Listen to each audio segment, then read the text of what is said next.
Sengaja aku datang pada Chiang Mare untuk melihat sampai di mana lukisan Annelies telah dikerjakan. Ia menolak mengopi potret untuk Annelies Minke, katanya. Pada suatu kali akan kulukis tepat sebagaimana aku dan kau pernah mengenalnya. Bukan hanya melihat, juga mengetahuinya dalam keadaan yang terbaik. Dan melukislah ia berdasarkan ingatan semata. Sebulan sudah dan lukisan itu belum juga jadi. Ia masih mengerjakannya waktu aku tiba. Dari latar belakang suram ala Rembrandt, muncul wajah bidadariku seperti bulan dari balik bendung. Benar, hanya mendung saja mengancam hidupnya yang muda, ceria, cantik, dan gemilang tiada tara. Aku mengenal kembali rambutnya yang sudah untuk berapa kali saja aku belai dengan mesra. Kehalusan kulitnya yang bening, bahkan juga kelekukan tak ketara pada dasar dagunya. Dia adalah istriku, Anneliesku yang selalu manja dalam pelukanku. Kalau sudah selesai, kata Chiang, lukisan itu jangan kau pasang untuk semua orang, Minke. Harus aku simpan saja. Masukkan dalam sampul seindah-indahnya. Tak perlu kau pandangi lagi. Kau bisa jadi gila. Chiang Mare tidak omong kosong. Setiap kali melihat gambar yang belum selesai itu, selalu jantungku berdebaran kencang dan pikiran mengembara kemana-mana. Masukkan dalam sampul beledu merah anggur yang indah, Minke. Nanti aku bikinkan sekalian. Sudah selesai kiranya kalau aku berangkat meninggalkan Surabaya. Jadi benar kau akan ke Betawi. Kan aku juga punya hak untuk berkembang. Betul pendapatmu. Di dekat Nyai kau tak akan bisa berkembang. Ia tersenyum dan entah apa yang disenyumkannya. Kau kalah wibawa. Kau membutuhkan tempat lain, daerah lain, udara lain, kesempatan lain, perkembangan lain. Ia cegah waktu aku minta diri. Jangan terburu-buru, masih ada sesuatu.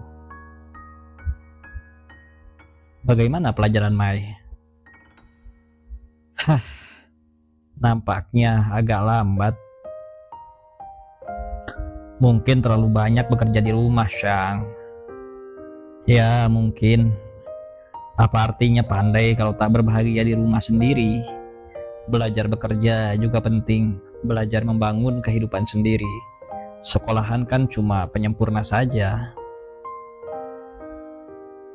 Kalau aku punya anak, mungkin aku akan bersikap gitu juga.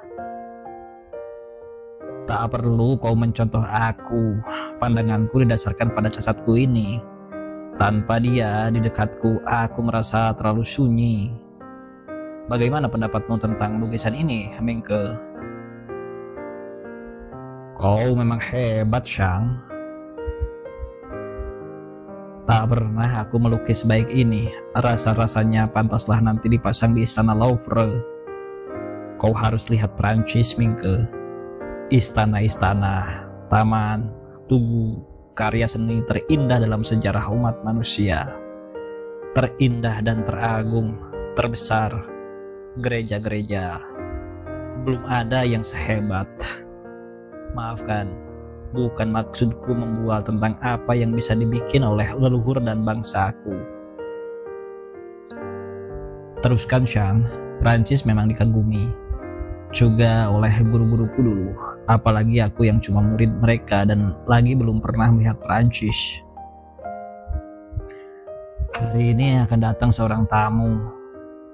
Chiang Mare berbelok haluan. Kober barangkali akan datang dalam 10 menit lagi. Kau perlu menemuinya. Jadi dia sering datang kemari. Ada sedikit urusan. Dia minta dibikinkan bagan jebakan macam kumbang. Ia bicara sambil terus melukis. Terdengar langkah kaki dan benar Komer datang membawa tas kantor dari kulit. Ia menyelami aku. Waktu tangannya diacukannya pada Shang, yang belakangan ini tidak membalas, hanya mengangguk. Tuan marah padaku? Tanya Komer. Tidak baik menyelami pelukis sedang bekerja, Tuan. Ia tersenyum. Komer tertawa, mengerti. Kemudian, jadi Tuan masih percaya pada tahyul? Bukan begitu. Racun cat bisa membahayakan kesehatan Tuan. Biar aku cuci tangan dulu. Bagaimana Tuan? Tanya Komer padaku. Lama Tuan tidak menulis. Sang Mare berpincang-pincang kembali dari belakang dan terus menengahi. Tuan Komer, Mingke pernah marah besar padaku hanya karena aku anjurkan menulis Melayu. Cobalah Tuan bicara. Hatiku terangsang lagi untuk meledak, apalagi setelah kekacauan dengan Yisman. Apa akan bisa ditulis dalam Melayu? Bahasa miskin seperti itu. Belang bonteng dengan kata-kata semua bangsa di seluruh dunia, hanya untuk menyatakan kalimat sederhana bahwa diri bukan hewan. Benar sekali, Komer tersenyum cabar.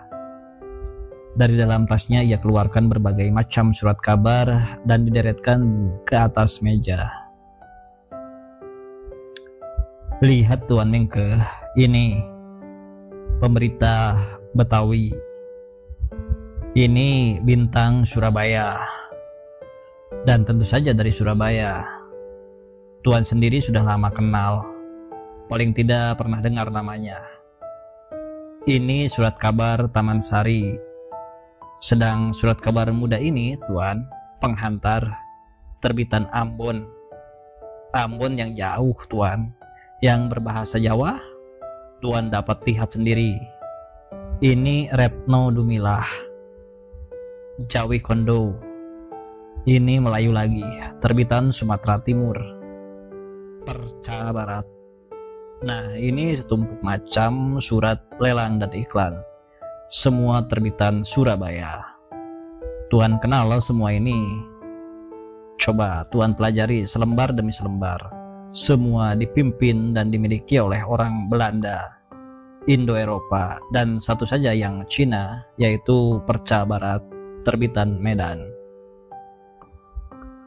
Aku masih belum dapat menangkap jurus kicauannya. Ya Tuan, bukan pribumi yang justru merasa punya kepentingan memberi kabar dalam Melayu atau Jawa pada pribumi. Kan itu hebat, Tuan. Bukan pribumi. Juga bukan pribumi yang merasa berkepentingan bahasa Melayu dan Jawa berkembang baik. Bahasa miskin, tentu.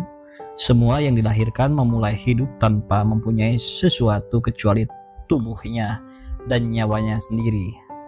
Tuan tak terkecuali. Dan hati kehilangan rangsangan untuk meledak. Soalnya kenyataan membuat diri megap-megap. Aku sendiri masih seorang kacung dalam primbon Surabaya, Tuan. Tanpa mengindahkan orang yang bernama Komer ini, Tuan dapat lihat sendiri, semua koran ini yang sudah menghantarkan pribumi pada dunia besar, dunia manusia seluruh jagat. Dilihat dari jurusan itu, kan hebat jasa mereka pada pribumi. Biar pribumi tak pernah merasa mendapat jasa. Apalagi seorang diri mereka tidak mampu berlangganan dan terpaksa berpatungan untuk bisa baca. Nampaknya pidato Komer akan menjadi semakin panjang, membosankan memang. Biarpun aku mulai mengerti duduk perkara surat kabar berbahasa Melayu. Nah, Mingke, bukan aku yang bicara, Tuan Komer. Sekali lagi Sang Mare menimbrung. Kalau masih juga hendak marah, marahlah padanya. Dan memang aku tidak marah, hanya bosan. Bukan saja karena Kommer mempunyai cara lain dalam menyampaikan, juga karena ia mengajak akan mengerti persoalan. Sekarang jurnalis peranakan Eropa itu menyusun koran-koran itu begitu rupa sehingga terkesan mengundang aku untuk membacai. Dengan sendirinya saja tanganku meraih selembar dan selembar dan selembar. Ku perhatikan tampang dan tipografinya, garis-garis kolom yang pada bengkok atau tidak rapi sambungannya, interlini yang menggelombang, dan cetakan yang tak sama tebal. Tipografinya, aku memprotes. Betul, masih kurang baik. Koran-koran Belanda itu pun belum sepenuhnya sempurna. Soalnya ini yang dapat dipersembahkan pada pembaca Melayu. Soal-soal yang banyak menyangkut kepentingan pembaca sendiri, bukan melulu perkaranya orang Eropa seperti dalam koran Belanda. Aku mengerti semua itu dan hati masih tetap belum bisa menerima. Kau bisa mulai belajar menulis Melayu, Mingke. Sang Mare memulai lagi. Ya, Tuan lihat sendiri. Sekarang Kommer yang menimbrung. Melayu dimengerti dan dibaca di setiap kota besar dan kecil di seluruh Hindia. Belanda tidak. Aku masih juga memeriksai koran-koran berbahasa Melayu itu. Kukira iklan di dalamnya terlalu banyak, sedang cerita bersambung terlalu banyak mengambil ruangan di halaman pertama. Semua ada cerita bersambungnya, sebagian besar cerita asing. Makan lama Tuan Mingke. Sekali Tuan menulis Melayu, Tuan akan cepat dapat menemukan kunci bahwa Tuan mahir berbahasa Belanda memang mengagumkan. Tetapi bahwa Tuan menulis Melayu, bahasa negeri Tuan sendiri, itulah tanda kecintaan Tuan pada negeri dan bangsa sendiri. Mendadak ia tak meneruskan, kira-kira ia sedang menyiapkan tuntutan lebih banyak lagi. Ternyata bukan Bunda saja, juga Sang Mare, juga Kommer menuntut. Dan sekarang Kommer, orang tak ku kenal asal muasalnya, entah dari langit entah dari perut bumi, muncul di hadapanku seperti seorang jaksa kekurangan kurban. Dan aku tak juga gusar. Kalau tuntutan yang sekarang ini aku benarkan, tak urung besok atau lusa tuntutan lain akan datang berbondong. Apa Tuan maksudkan ini sebagai tuntutan, Tuan Kommer? Kira-kira memang demikian. Kan aku punya hak yang sebaliknya. Oh, pasti, Tuan Mingke. Lihat, barang siapa muncul di atas masyarakatnya, dia akan selalu menerima tuntutan dari masyarakatnya. Masyarakat yang menaikkannya atau yang membiarkannya naik. Kan Tuan hafal betul pepatah Belanda itu. Pohon tinggi dapat banyak angin. Kalau Tuan segan menerima banyak angin, jangan jadi pohon tinggi. Mana ada pohon tinggi bisa nolak angin? Sang Mare memperkuat. Yang penting, Tuan Mingke, kesetiaan pada negeri dan bangsa ini, negeri dan bangsa Tuan sendiri. Orang peranakan Eropa ini semakin menjadi-jadi, juga kasarnya. Bunda mengutarakan hal yang sama dengan cara yang tidak mendesak, memojokkan. Kommer tidak sekedar meminta, mengharap, menuntut, memojokkan. Itu pun tampaknya ia masih juga belum puas, menambahi. Peduli amat orang Eropa mau baca Melayu atau tidak. Coba, siapa yang mengajak bangsa-bangsa pribumi bicara kalau bukan pengarang-pengarangnya sendiri seperti Tuan? Mengapa Tuan menulis Melayu? Aku ganti yang bertanya. Sedang Tuan bukan pribumi Hindia, lebih banyak Eropa daripada pribumi. Ia tertawa, tidak segera menjawab. Dengan sendirinya perhatianku tertumpah sepenuhnya. Kulit mukanya yang banyak terbakar matahari itu bercahaya oleh keringat. Tangannya menggagapi setangan dalam kantong dan ia tak menyeka mukanya. Ia mengiraikan bibir dan puncak-puncak gigi depannya melela di hadapanku. Tersenyum gemas dan, "Lihat Tuan, keturunan tidak banyak berarti. Kesetiaan pada negeri dan bangsa ini, Tuan. Ini negeri dan bangsaku, bukan Eropa. Yang Belanda hanya namaku. Tak ada salahnya orang mencintai bangsa dan negeri ini tanpa mesti pribumi. Tanpa berdarah pribumi pun, lihat Tuan, hidup pribumi sangat sunyi, tidak pernah bicara dengan manusia dan dunia di luar dirinya. Hidupnya berputar siang malam pada satu sumbu, dalam ruang dan lingkaran yang sama, sibuk dengan impian sendiri saja, itu juga. Maafkan." Kata-katanya terasa semakin melilit dan semakin menggenggam perhatianku. Hidup yang tak tertahankan, Tuan. Orang yang menyadari ini patut mengajaknya bicara. Bicara dari orang pada orang yang sebanyak itu jumlahnya tentu tidak mungkin.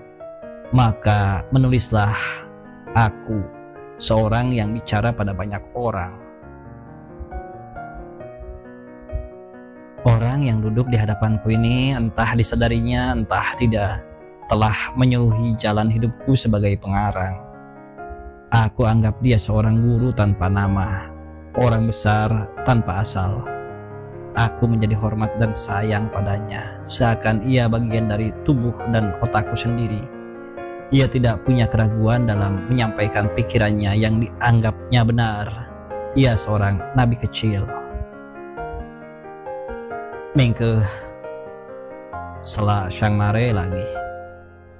"Aku tak bisa bicara. Anggap suara Tuan Komer suaraku sendiri. Juga aku mengharap padamu.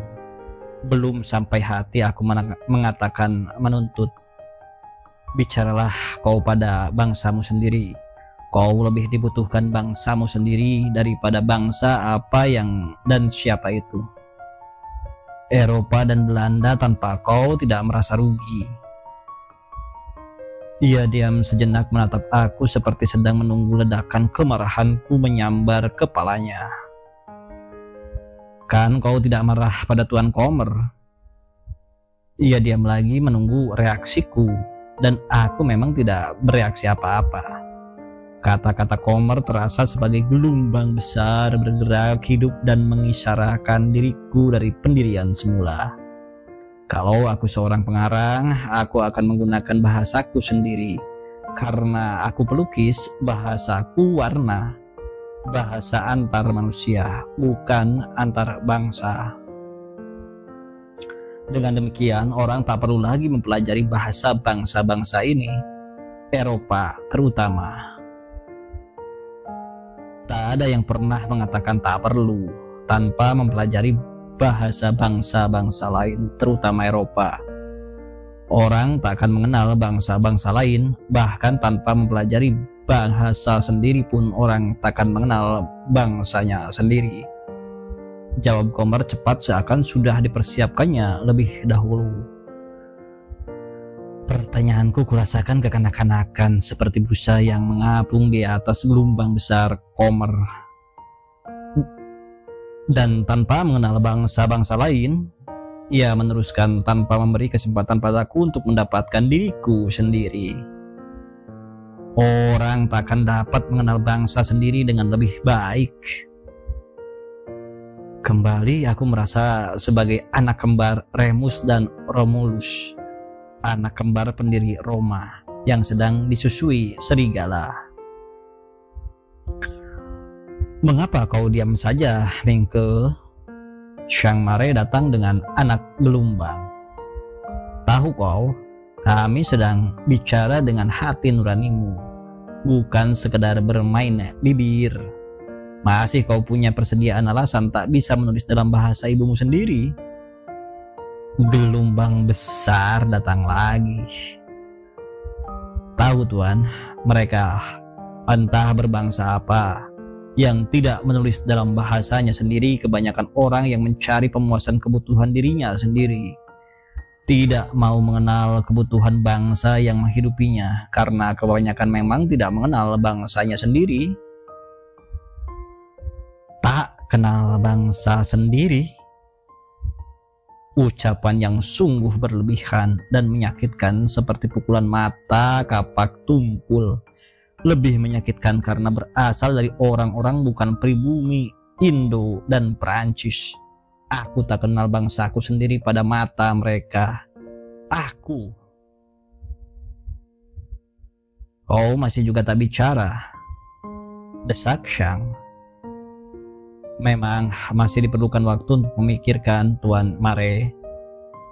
Ingat, Tuan Mingke, pada Multatuli, kalau orang Belanda tak mau membaca atau mencetak tulisannya, katanya akan ku terjemahkan tulisan-tulisanku dalam bahasa-bahasa pribumi Melayu, Jawa, dan Sunda. Itu seorang Multatuli, Tuan, guru Tuan sendiri. Bahkan ia pun sudah pernah menulis Melayu. Pendeknya, aku dinilai sebagai orang yang tak kenal bangsa sendiri. Memang menyakitkan kalau kesimpulannya seperti itu.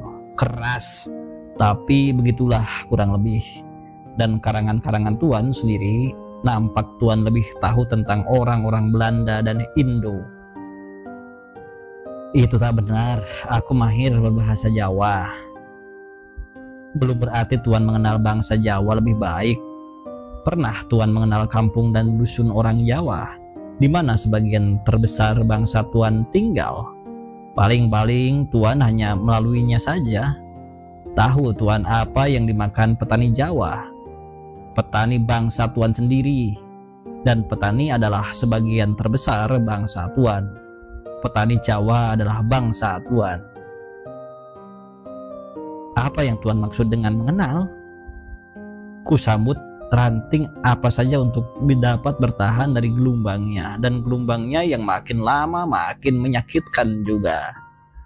Barangkali karena melihat darah mulai naik ke kepalaku, Komer mengambil jurusan lain. Mare, aku masih ada cara lain, Tuan.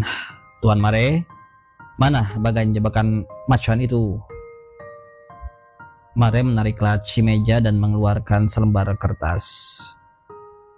Ini sudah sebaik-baiknya, Tuan Komer. Tuan akan dapatkan kumbang itu kalau binatang itu memang ada. Nah, Tuan Mingke, ini bagian jebakan macan kumbang. Silahkan singgah sekali-kali ke rumahku. Ada berbagai macan binatang ku pelihara. Macan, buaya, ular, monyet, burung-burung. Senang memperhatikan tingkah lakunya. Kita tak selesaikan pembicaraan kita. Lain kali sajalah. Waktunya mungkin belum tepat untuk Tuan. Kan begitu, Tuan Mare?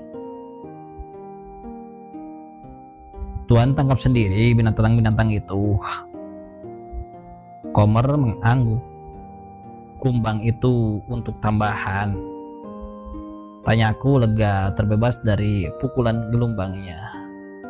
Tidak ada pesanan dari Tuan Konsul Jerman buat kebun binatang Berlin. Kumbang binatang buas paling berbahaya.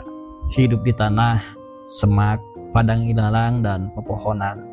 Bisa ditangkap hanya dalam keadaan mati atau sewaktu masih bayi. Di mana Tuan akan menjebak? Di hutan-hutan Sidoarjo. Kumbangnya terkenal karena bulu hitamnya yang seakan kebiru-biruan, seperti baja sepuhan. Dengan bagan ini akan kusuruh tukang-tukang Sidoarjo membikinkan. Tuan Mare, roda ini tidak terlalu kecil. Tidak, soalnya jebakan tak boleh terlalu tinggi dari tanah. Dan ukuran roda ini cukup untuk mengatasi tanah tak rata dan selokan atau tanggul rendah. Oke, jadi Komer menyetujui. Nah, Tuan Mingke, rasanya aku akan mendapat kehormatan bila boleh mengundang Tuan ikut menjebak macan. Tuan akan berkesempatan bergaul dengan bangsa Tuan sendiri. Percayalah, Tuan, aku lebih mengenal bangsa ini daripada Tuan. Akan Tuan ketahui nanti terlalu banyak yang Tuan tidak ketahui tentang bangsa Tuan sendiri.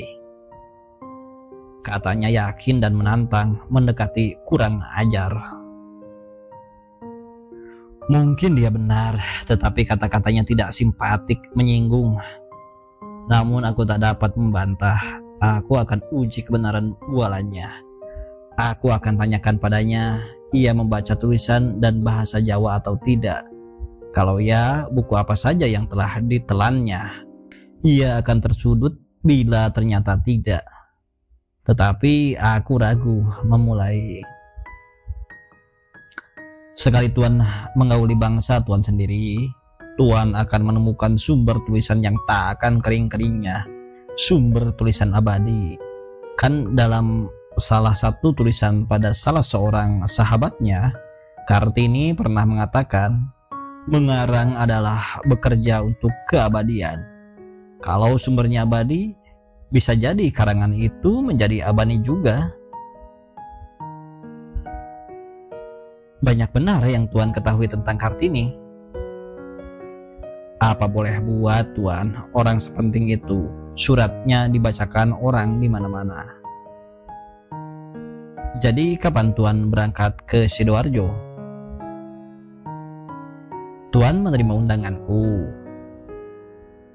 Jadi kapan Tuan berangkat? Besok. Baik, besok pun kami pergi ke Sidoarjo. Komer mengerutkan kening mendengar aku menyebut kami, kemudian berseri. Hah, kebetulan, katanya. Kalau mungkin aku akan ikut Tuan. Kalau mungkin, kau bagaimana, Syang? Lukisan ini harus selesai. Siapa tahu, ya siapa tahu pada suatu kali akan sampai juga ke Louvre. Apa kiranya nama lukisan ini nanti mingke? Bunga penutup abad, Syang. Syang Mare terdiam, matanya kemudian bersinar-sinar.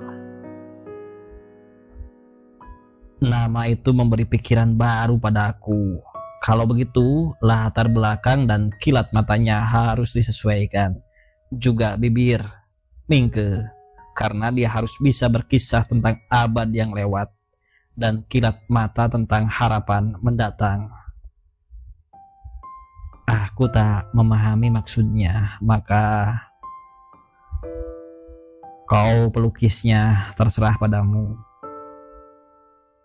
Lukisan juga punya bahasanya sendiri, mingke. Memang terlalu cantik istri Tuan ini, seperti kecantikan khayali. Komer memuji-muji. Itu bentuknya, Tuan Komer, sela Syang. Melihat lukisan tidak boleh berhenti pada bentuk, juga kisah yang dikandung dalam sapuan, suasana, bobot, hidup yang terkandung pada paduan warna. Komer telongok-longok tidak mengerti seperti aku di hadapan Anelis Tiruan. Dan mata Syang Mare menyala bila kata-katanya tentang lukisan didengarkan orang, sekalipun bahasa Melayunya sangat terbatas. Namun ia selalu berhasil menerangkan dengan bantuan pandang mata dan gerak-gerik tangannya. Makin lama aku makin mendapat gambaran. Seni lukis adalah ilmu tersendiri yang tidak setiap orang dapat memahami bahasanya.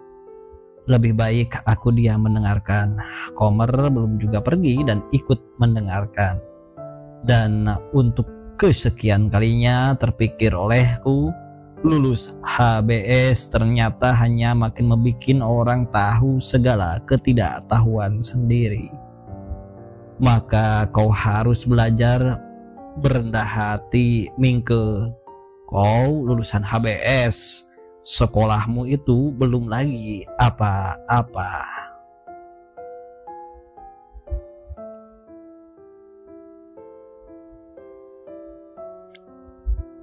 Sebelum berangkat ke stasiun, Darsam berpesan, "Hati-hati Tuan Muda, jaga Nyai baik-baik. Sekali ini bukan aku yang mengawal, dia harus dijaga keselamatannya. Aku yang akan mengawalnya, Darsam." Marjuki hendak menggerakkan kereta. Mama menahannya dan memanggil Darsam dari atas kereta. Ia berpesan, "Sekarang kau menguasai semuanya, Darsam. Hati-hati." Darsam tersenyum bangga, kumisnya berayun. "Beres, Nyai." "Ah, kau selalu beres-beres saja. Kumismu pun tak beres." Benar saja, kumis Bapang itu tidak simetris. Ujung yang sebelah jatuh dengan sendirinya, tangan Darsam naik ke atas mulut, merabai misai. "Hayo, katakan sekarang, semuanya beres." "Iya, Nyai, memang lupa merapikan pagi ini, terburu-buru." Ya saja kalau dibilangi, apa saban hari harus aku yang mengontrol. Kalau kumis pun sudah salah urus begitu, coba apa kataku biasanya? "Ya, Nyai, merasa gagah sebenarnya." "Jadi, oh tidak lupa, barangkali karena tidak terburu-buru. Marjuki, berangkat." Kereta meninggalkan halaman depan, memasuki jalan raya. Suasana hati mulai berubah. Kau tak kenal bangsamu sendiri. Sekarang dengan tambahan, kau tak kenal negerimu sendiri. Baik, aku tak mengenal bangsa dan negeriku. Perasaan malu yang pada tempatnya. Aku akan tebus dakwaan tak tertangkis itu. Berapa kati kiranya yang dipikul lelaki bercelana tanggung hitam di depan sana itu? Aku tak tahu. Ia memikul keranjang tinggi kacang tanah.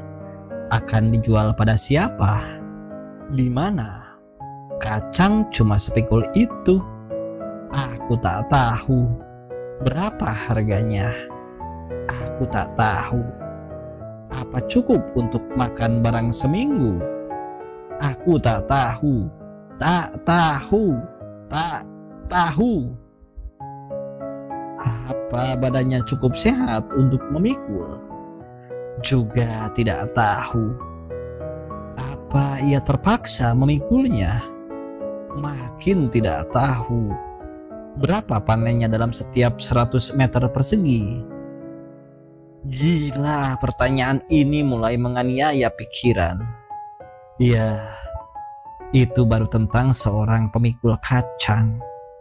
Kau goblok yang tinggi hati. Kalau kau tidak tahu tentang pokok sekecil itu, kau hanya melihat tubuhnya dan geraknya. Sungguh memalukan kalau kau menulis tentangnya. Hei, kau pengarang kepala besar. Di stasiun, Komar telah menunggu. Aku tahu ia telah pernah melamar Mama dan tidak akan pernah mendapat jawaban. Dibaca pun suratnya tidak. Ia sudah punya anak dan istri. Kabarnya istrinya juga seorang peranakan. Bagaimana ceritanya maka ia sampai memberanikan diri melamar? Aku semakin tidak tahu. Kan ia lebih muda dari Mama. Ia juga yang paling gopoh gapah membeli karcis kelas 1, seakan ia lebih kaya daripada Mama. Aku tinggalkan punggungnya di depan loket. Kupindahkan pandangku kemana-mana. Punggung yang juga menuduh aku tak mengenal bangsa dan negeriku sendiri itu. Peron itu sepi seperti biasanya. Beberapa orang duduk di bangku. Mama masuk ke kamar tunggu kelas 1. Aku berjalan pelan-pelan di peron. Pada sebuah bangku yang lain, seorang perempuan terdengar memperingatkan suaminya supaya menyembunyikan kopiah hajinya yang putih yang menarik mata setiap orang. Memang ada peraturan dari perusahaan kereta api. Orang Eropa, Tionghoa, dan haji tak boleh naik ke kelas 3. Harus di atas itu. Orang itu memasukkan kopiah hajinya ke dalam keranjang oleh-oleh. Istrinya pergi membeli karcis. Suami itu mengawasi dari tempatnya. Inikah cara mengenal bangsa sendiri? Aku tertawa dalam hati. Aku kira tidak hanya begini. Segera kami naik ke gerbong setelah Komer mendapatkan karcis. Aku duduk di samping Mama dan Komer sengaja mengambil tempat di tentang kami.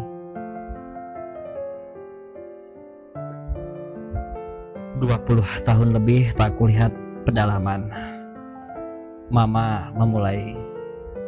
Barangkali belum ada sesuatu perubahan selama ini.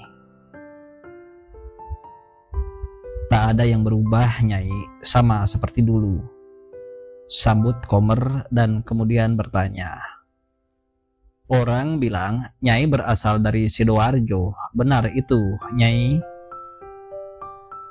Dengan demikian, Nyai dan Komer terlibat dalam pembicaraan. Kelihatan jurnalis itu sedang berusaha keras mencari-cari bahan percakapan, hendak terus bercengkrama dalam goncangan kereta yang berderak-derak. Dengan segala cara ia mencoba mengesani Mama.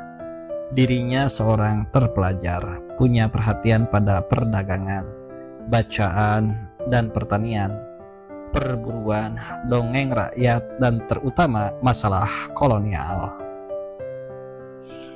Aku terbangun hanya karena mendengar namaku disebut-sebut, entah dalam hubungan apa.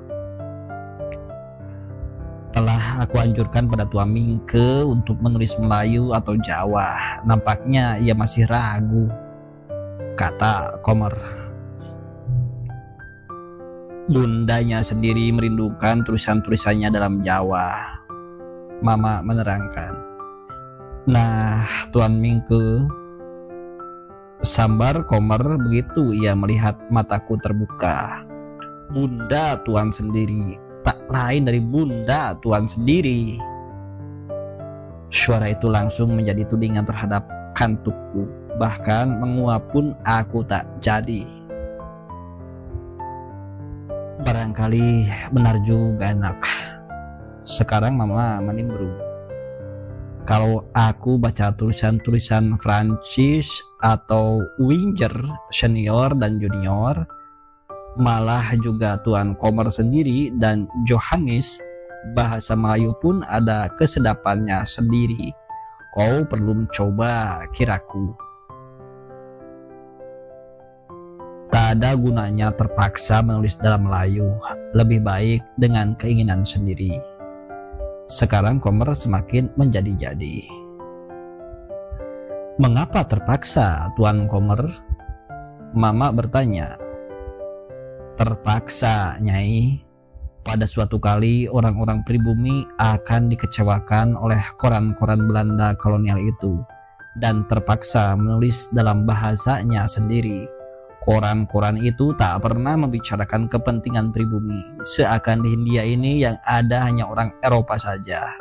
Aku kira setiap penulis yang jujur, akhir kelaknya akan kecewa dan dikecewakan, Nyai. Aku perhatikan dan perhatikan, mereka tak membicarakan aku lagi.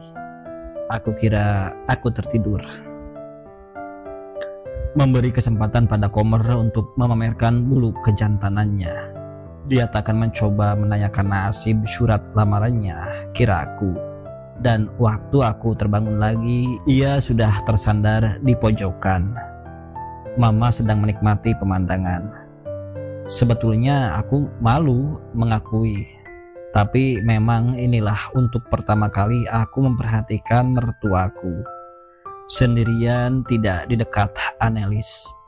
Tak ada Annelies.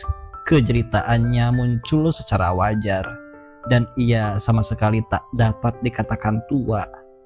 Pipinya belum lagi berubah, masih penuh. Pada sudut-sudut matanya tiada terdapat cakar ayam. Sebagai usahawati, ia selalu dalam keadaan bersolek. Rambutnya selalu mengkilat dan wiron pada kainnya tak pernah berhamburan. Dari samping ia mirip Annelies, hanya kurang putih dan tidak bangir. Alisnya tebal dan lebat yang membuat pandang matanya terasa angker. Komer tidur dengan mulut terbuka. Sebuah gigi emas berkilat pada pojok bibirnya. Jantungku berdebaran juga. Ngeri kalau orang koran yang gagah berani ini sampai meneteskan liur dari bawah gigi emasnya. Bila Mama sampai melihatnya, mungkin lamarannya bisa tak berbalas untuk selama-lamanya. Kereta api yang kami tumpangi sangat lambat dan sebentar-sebentar berhenti. Kelas 1 dan 2 hanya satu gerbong. Semua penumpang bersepatu atau berselop. Gerbong kelas 2 berselop atau bersandal tanpa sepatu. Gerbong kelas 3 cakar ayam. Pedagang-pedagang dari atau ke pasar berjejalan di dalamnya. Dan segala bau pasar ikut serta, termasuk juga lalat. Di kelas 1 hanya ada kami bertiga. Di kelas 2 barang 10 orang Cina dan seorang haji tanpa kopiah putih dilepas. Debu dan lalatu demikian banyak. Penumpang dari semua kelas dapat dipastikan selalu turun dengan pakaian kotor. Di beberapa tempat, bila kereta berjalan lambat, nampak serombongan Rodi sedang memperbaiki jalan kereta api dan seorang peranakan Eropa duduk di atas kuda, berpedang, mengawasi mereka bekerja. Rodi dikerahkan oleh pangreh praja dan kepala desa. Dan kepala desa mengerahkan para petani yang mengusahakan tanah milik Gubermen. Mereka tak dibayar untuk kerja Rodi, juga tak mendapat makan atau uang jalan. Bahkan minum pun mereka harus berusaha sendiri. Sekiranya aku seorang tani tanpa tanah sendiri, mungkin juga aku salah seorang di antara mereka yang sedang dimandori peranakan di atas kudanya. Mungkin pengetahuannya takkan lebih dari seorang bocah pengembala kerbau. Mungkin juga aku sedang disemprot oleh mandor pembantu, yang adalah punggawa desa berbaju resmi hitam dari lasting, berkain, berikat kepala, dan berkeris. Tapi aku bukan petani penggarap tanah Gubermen. Perbandingan nasib ini membuat aku berhak merasa jauh lebih beruntung dan merasa wajib beribah hati terhadap mereka. Wajib, karena perasaan itu sendiri tidak tumbuh dari hati, tapi dari pikiran. Betul juga kau, Komer. Begitu aku mulai memperhatikan berbagai macam pikiran, bukan hanya bahan gubal, muncul dengan anggunnya. Boleh jadi di antara setiap rombongan Rodi itu terdapat ahli-ahli dengan keahlian yang tak dimiliki mandor atau pembantunya. Mungkin ahli melaras gamelan, mungkin ahli sungging wayang kulit, mungkin ahli sastra Jawa. Paling tidak mereka adalah petani-petani mahir. Buruknya nasib hanya karena sebagai penduduk desa di Hindia, mereka tak punya tanah sendiri dari leluhurnya. Aku tahu benar selain terkena Rodi, mereka masih dikenakan jaga dan ronda malam, gugur gunung bila terjadi garapan mendadak untuk kepentingan umum, dikenakan upeti untuk pembesar-pembesarnya, masih ditarik ayam dan telurnya bila salah seorang di antara para pembesar yang tak dikenalnya datang menengok desanya. Semua ini memang sudah kuketahui sejak kecil. Hanya di atas kereta api ini mendadak jadi penghuni pikiran. Dari Saija dan Adinda Multatuli, aku pernah mengetahui kesengsaraan para petani ini. Dan pengetahuan itu tak pernah jadi penghuni pikiranku seperti sekarang ini. Orang juga bilang petani pun harus membayar telur dan ayam dan kelapa muda dan buah-buahan dan empon-empon yang dibawa oleh lurah dipanggil menghadap Ndoro Wedono. Belum lagi kalau pembesar-pembesar punya hajat, punggawa desa menarik iuran pada mereka untuk membeli sapi atau kambing atas nama sang lurah. Semua datang daripada petani yang tidak punya apa-apa kecuali cangkul, tenaga, dan sawah tanah Ubermen. Mereka juga yang dalam risalah tanpa nama pemberian Mahda Peter itu disebut gabus tempat kerajaan Nederland mengapung. Dan gabus macam apa? Kata tulisan itu, gabus yang diharuskan tenggelam setelah daya apungnya habis. Semua kehidupan kerajaan dan kolonial mengapung di atasnya. Setiap kaki boleh menginjak bahu dan kepalanya, seperti sendiri secara harfiah telah dilakukan oleh Daendels. Dan mereka akan menampung setiap beban tanpa protes. Mereka takkan mengaduh, katanya lagi, karena berabad lamanya mereka mengenal dan hanya mengenal satu macam nasib petani. Begitu memasuki wilayah Sidoarjo yang kelihatan hanya tebu melulu, mengombak-ombak seperti lautan hijau di atas pasir ungu hijau. Semua bakal ditebang dan diangkut ke pabrik gula. Ini rupanya negeri kelahiran Nyai Onto Soroh. Semua berpusing pada gula. Biar demikian, tidak semua berasa manis. Pengalaman hidup mama sendiri sudah membuktikan. Barangkali aku akan bisa menemukan hal-hal lain.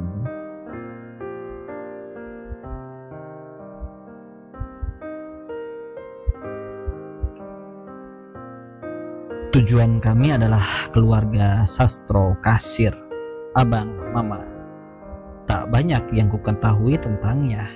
Dari pengetahuan yang sedikit itu dapat kususun catatan begini. Wabah pes telah menerjang daerah Tulangan. Setiap hari orang bergelimpangan mati. Juga Dr. Van Niel yang didatangkan dari Surabaya. Klinik Tulangan yang terdiri hanya dari satu ruangan 3x4 meter itu tidak berdaya. Setelah pagi menguburkan tetangga orang pun terguling dan ikut mati. Juga Sastro Tomo, ayah Sanikem, mati, juga anak-anaknya. Satu-satunya yang masih selamat adalah Paiman, abang Sanikem. Ia tinggalkan rumah melarikan diri dari wabah yang menyambar-nyambar di sekelilingnya. Ia tahu ayah dan saudara-saudaranya belum lagi berkubur. Ia lari. Tanpa diketahuinya, pes sudah mulai membiak dalam dirinya. Ia berjalan tanpa tujuan. Pada malam hari ia menggeletak di luar daerah pabrik dalam gelap malam, atau ia harus terus berjalan dan kekuatannya telah habis.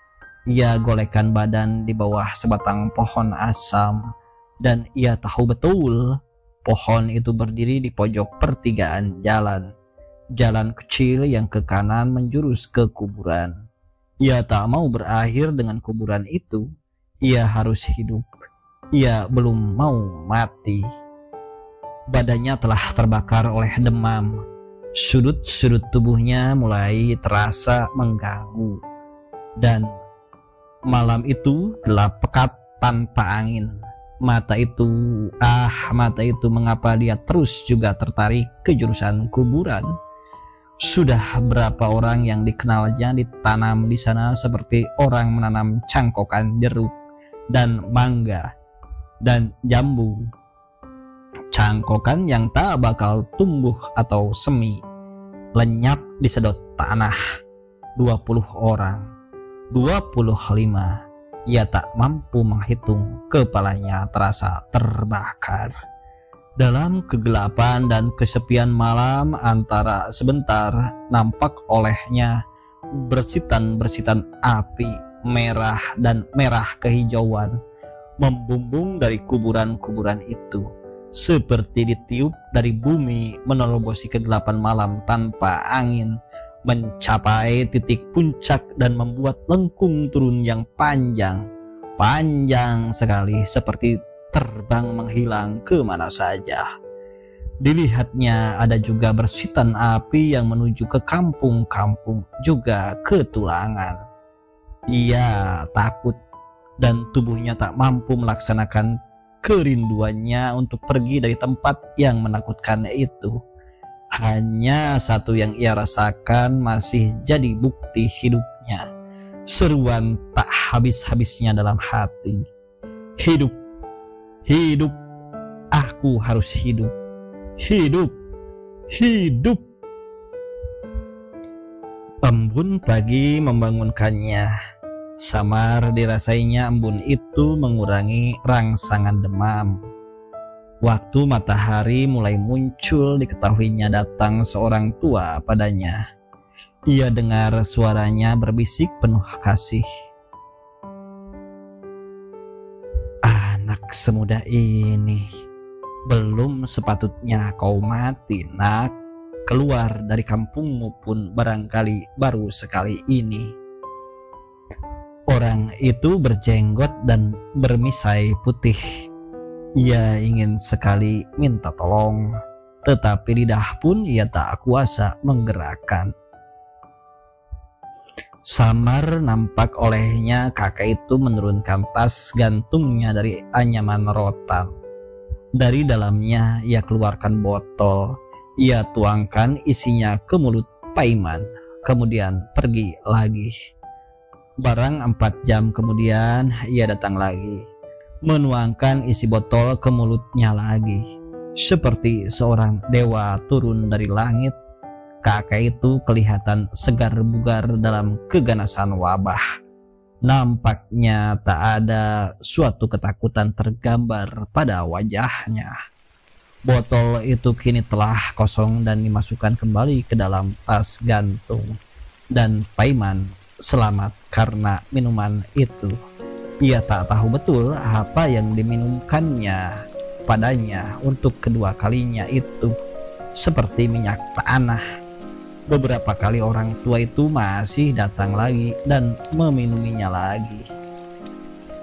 Itulah Paiman yang sekarang bernama Sastro Kasir dan lebih berhasil dari Sastro Tomo, ayah Nyai Onto Soroh. Sastro Tomo belum pernah berhasil jadi juru bayar, bahkan dianggap patut mempunyai kemungkinan pun tidak, sampai ia meninggal dalam wabah pes. Mengetahui bahwa persetujuannya dengan administratur penggantinya tak kunjung dilaksanakan sampai matinya, Tuan Herman Melema merasa tergugat hal nuraninya. Ia datangi administratur penggantinya tanpa sepengetahuan Mama, meminta padanya agar anak Sastro Tomo dipekerjakan sebagai magang juru tulis untuk kemudian dididik jadi juru bayar. Administratur pengganti itu memang beberapa kali pernah datang ke Wonokromo. Pada kesempatan semacam itu, Tuan Herman Melema suka memberikan bantuan pada iparnya melalui tamunya. Dan dari kunjungan-kunjungan semacam itu, akhirnya Mama tahu juga abangnya dengan cepat telah meningkat jadi juru tulis. jadi magang juru bayar, dan kemudian juga jadi juru bayar penuh. Dengan diam-diam mama ikut bangga punya abang berjabatan setinggi itu, satu-satunya juru bayar pribumi pada pabrik gula dimanapun juga di seluruh Jawa. Pada hari pengangkatannya, pabrik menyelenggarakan selamatan kecil. Paiman yang setelah kawin bernama Sastro Wongso, artinya keturunan atau berdarah juru tulis, menyatakan mengubah nama jadi Sastro Kasir dengan 2 huruf S. Nama barunya diumumkan di koran sebagai ketetapan Gubernur Jenderal. Ia mempunyai 8 orang anak. Beberapa kali Paiman alias Sastro Wongso alias Sastro Kasir datang ke Wonokromo. Mama selalu menerimanya dengan ramah, tapi makin lama ia makin jarang datang. Kedudukannya semakin kukuh, dan setelah Tuan Melema mati ia tak pernah kelihatan lagi. Waktu Anelis kawin denganku, ia berkunjung bersama seluruh keluarganya. Juga kali itu mama menyambutnya dengan ramah. Anaknya yang sulung, seorang gadis 2 atau 3 tahun lebih muda dari Anelis. 2 kali aku pernah melihatnya dari sesuatu jarak. Menurut dugaanku, seperti itulah Sanikem sewaktu masih perawan. Baik perawakan, muka maupun mata, hidung dan bibir, sama tanpa kecuali.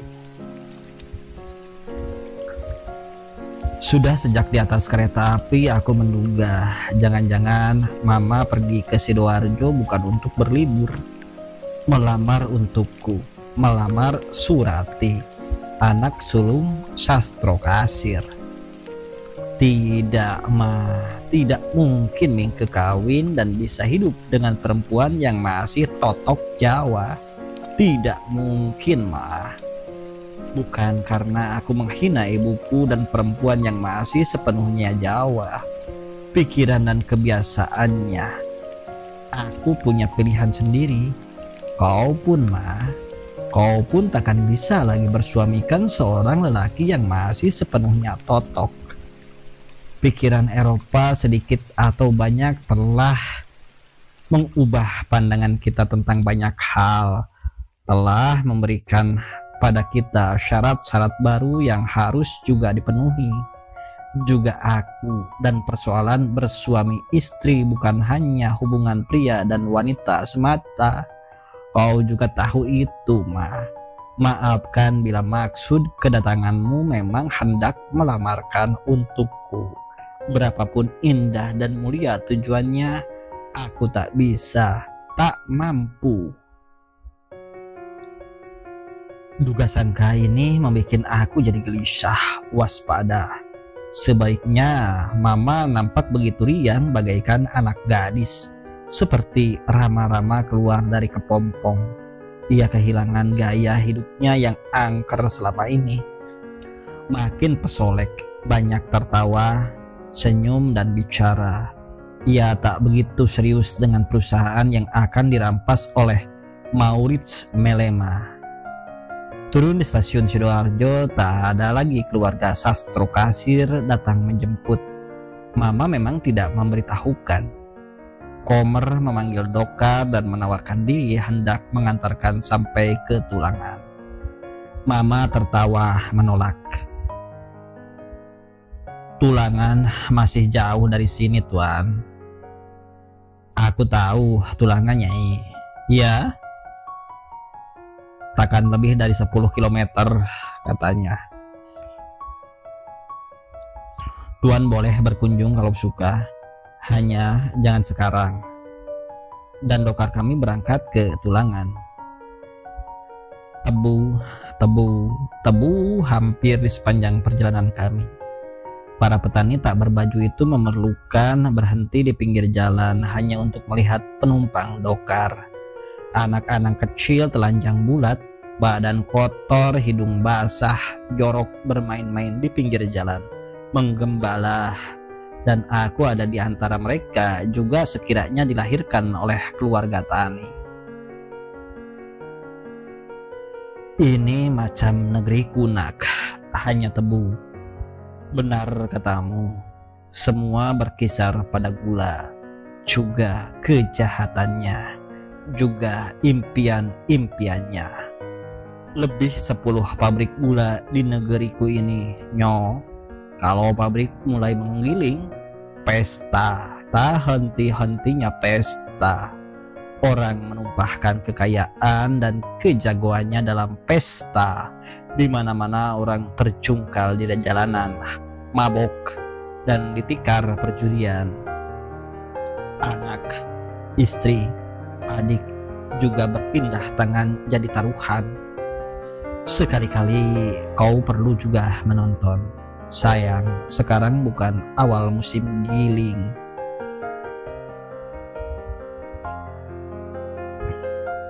Dan kusir itu memerlukan menengok ke belakang, menangkap kata-kata yang tak difahaminya, bertanya, "Iya, Ndoro?" "Tidak, Man, tidak bicara denganmu." Heran mengapa Mama ikut-ikut orang Belanda memanggil man pada lelaki pribumi dari golongan bawah. Memang kata itu artinya orang atau lelaki. Namun ada kurasai nada penghinaan di dalamnya. Salahnya memang tak ada panggilan netral dalam Jawa atau Melayu.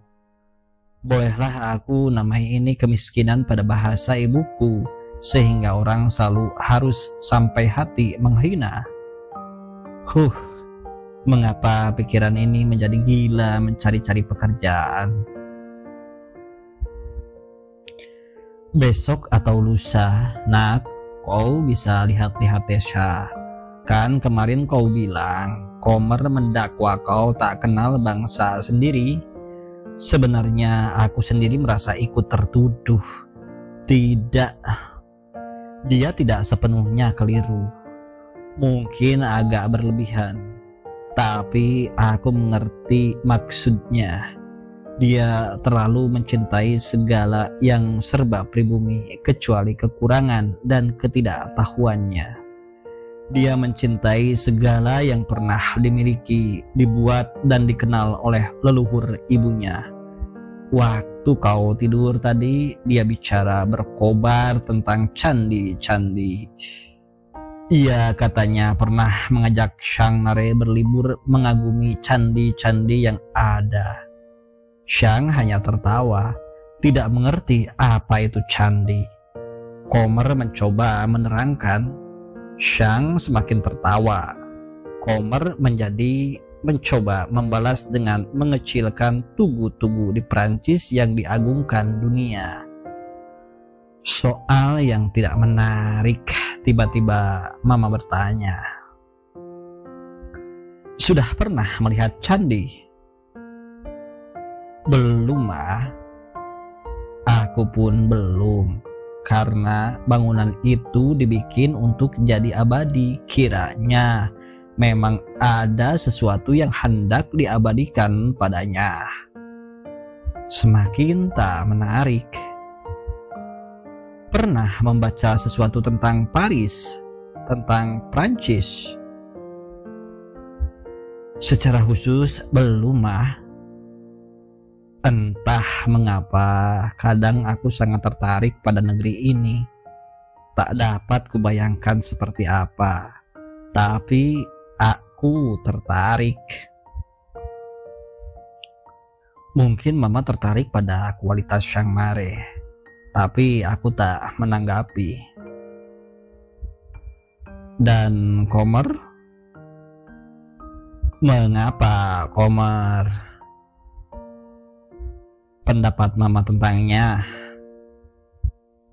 Pendapat Mama tentangnya, tanyaku memancing. Bersemangat besar, lebih tidak.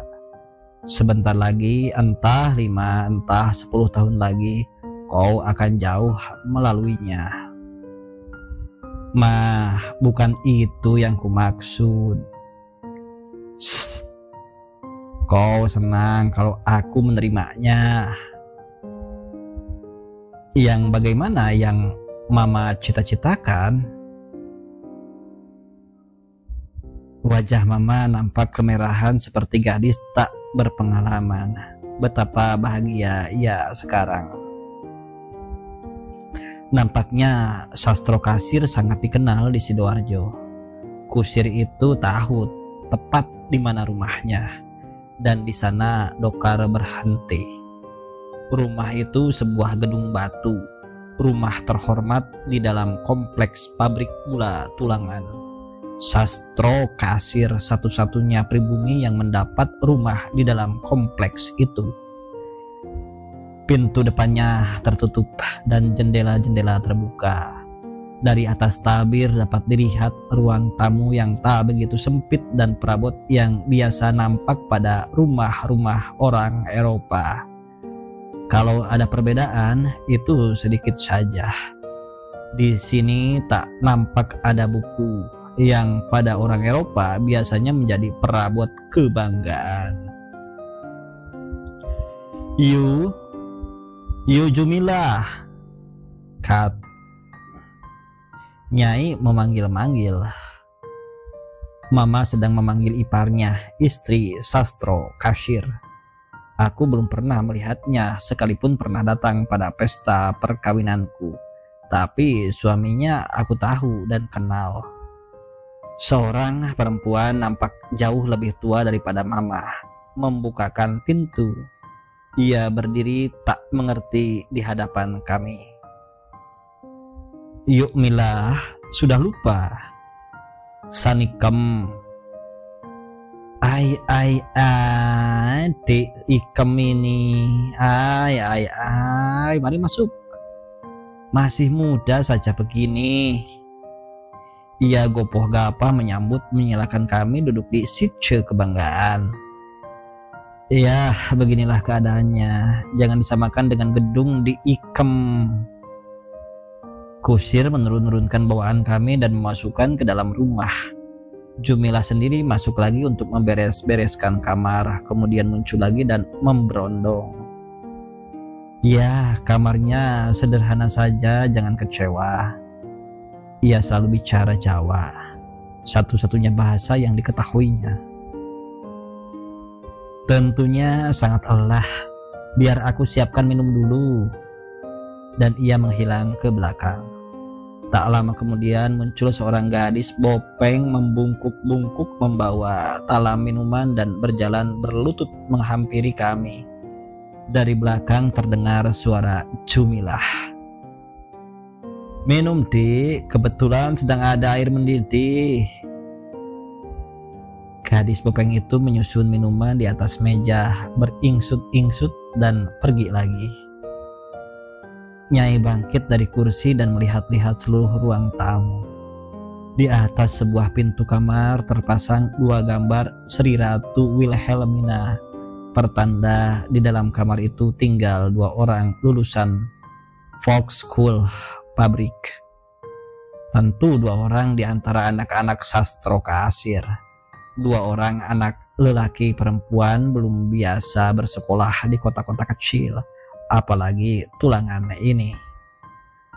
Setelah puas melihat-lihat, Nyai masuk ke dalam. Dari dalam terdengar suara Jumilah, keras dan kering tapi terbuka. Ya adik, ini kelambu tenunan gedangan. Di sini tak ada yang menenun, tak ada kapas ditanam di sini. Bagus. Tertawa. Kalau perlu nanti aku pesankan. Ya. Heran juga aku, Dik. Mengapa pabrik-pabrik di negeri sana tak mau membuat kelambu? Tentunya akan lebih bagus. Mereka keluar bersama, kemudian Jumilah mengangkati kopor Mama dan koporku ke dalam kamar. Aku pandangi Mama sekilas terdengar desisnya. Dasar goblok. Keranjang oleh-oleh telah diangkat oleh kusir ke dapur. Begitu keluar dari kamar, Jumilah langsung berkata, Memang awet muda di Ikem ini. Sana dik, tuan, silahkan ganti pakaian dulu dan beristirahat. Aku mau melihat belakang dulu. Nyai bangkit lagi dan Jumilah menggiringkan. Tertinggal aku seorang diri dengan hati tidak karuan karena diduga tuan baru mama. Mungkin lebih buruk dari itu, piaraan Nyai. Mengapa pula mama tak membantah terang-terangan waktu disediakan hanya satu kamar? Mengapa hanya mendesis dasar goblok? Ih, mengapa pikiranku begini rusuh? Setidak-tidaknya bagus juga buat bahan cerita. Aku tertawa melihat seginya yang lucu. Mereka muncul lagi dan duduk sambil terus bercericau dan tertawa-tawa tentang apa aku tak tahu. Aku diam terpekur mendengarkan. Memang salahku mengapa aku lelaki. Biasanya tamu lelaki dilayani oleh tuan rumah di ruang tamu dan tamu wanita oleh istrinya di ruang belakang atau dapur. Tuan rumah tak ada. Termasuklah aku kini dalam golongan tamu wanita. Baik juga. Bahkan masih ada segi lain yang juga lucu dari keadaan yang sama sekali tidak lucu ini. Gadis bopeng itu datang lagi dengan cara seperti tadi. Sekarang menyuguhkan bolu yang kami bawa dari Wonokromo. Pada waktu itulah mama bertanya pada Jumilah. Lah yuk, di mana Surati? Tak ada aku lihat dia di belakang tadi. Surati? Alah, teriaknya tinggi. Sampai-sampai bibimu tak kenal kau lagi. Gadis bopeng itu mencibir menunduk. Sayalah Surati, katanya berbisik. Ya Bi, sudah jadi bopeng begini sahaya sekarang. Aku pun terkejut. Dialah Surati, gadis manis yang pernah 2 kali kulihat dulu. Bopeng, lebar-lebar pada beberapa bagian, bahkan dalam dan kehitaman. Halah, Nduk. Nyai bangkit dan menarik gadis itu berdiri. Bagaimana bisa kau jadi seperti ini? Nasib sahaya, Bi. Perbuatan bapaknya, Abang Dik Ikem sendiri, lelaki tanpa tulang punggung. Mau tiru-tiru Sastro Tomo, mau jual anak pada tuan besar kuasa administratur. Apa? Paiman? Desis Nyai tiba-tiba murka. Paiman bisa berbuat begitu pada anaknya? Apa dia tak bisa rasakan apa yang pernah kurasakan? Duduk di kursi situ, Nduk.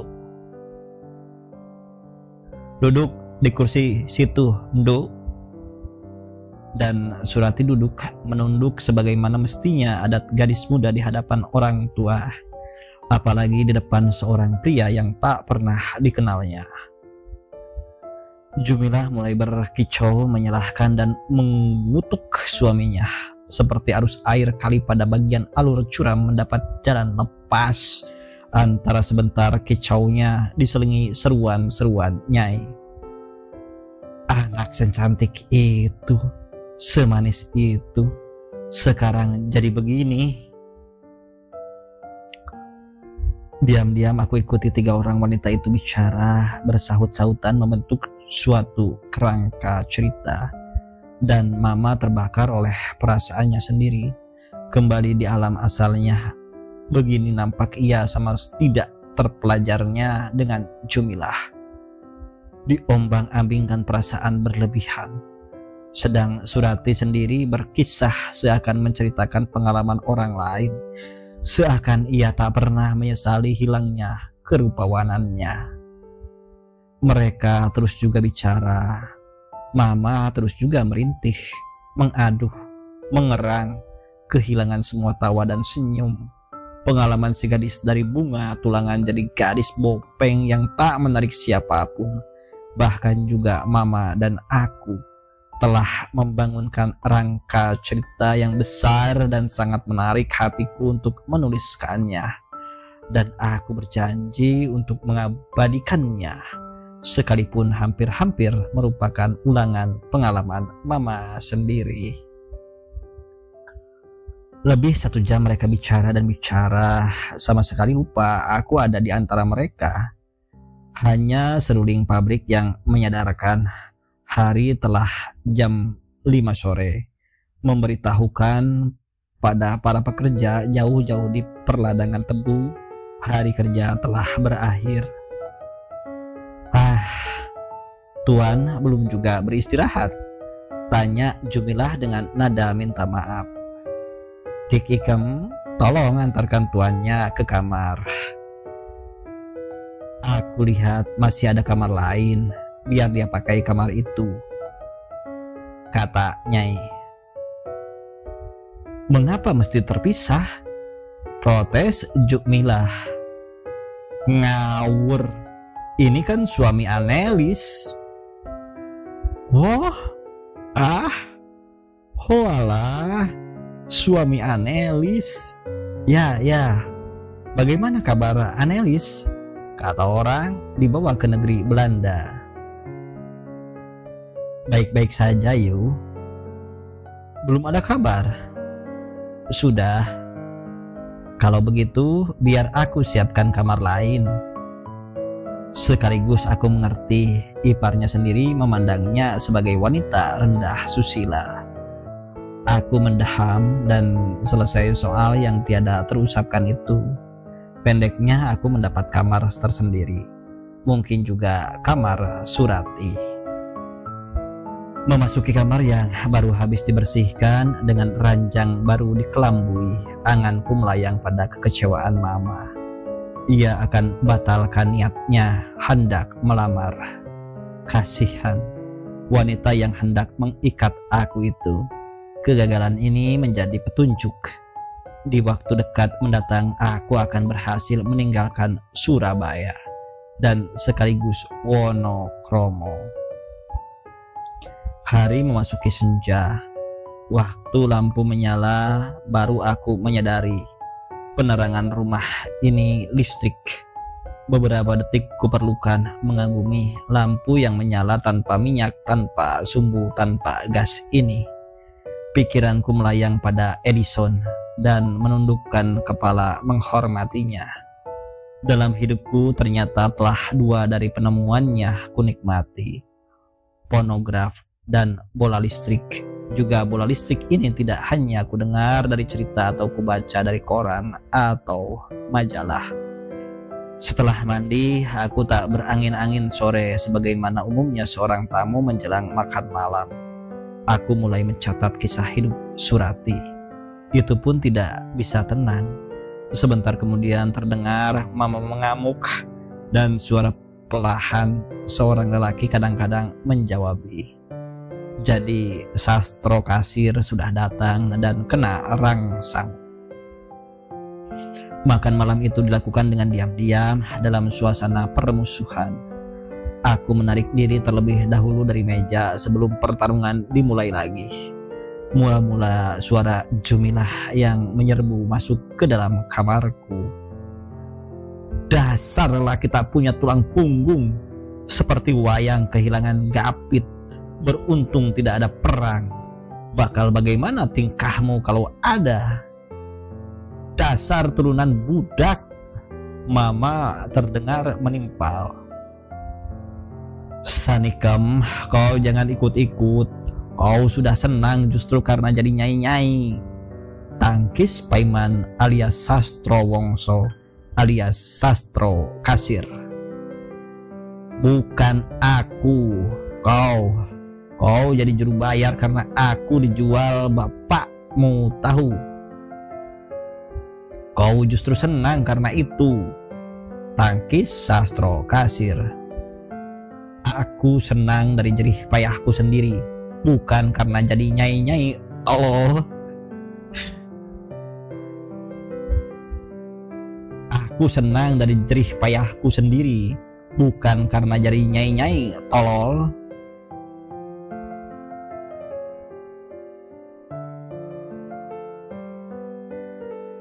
Pintu kututup, juga kupingku, dan kuteruskan menyelesaikan catatanku.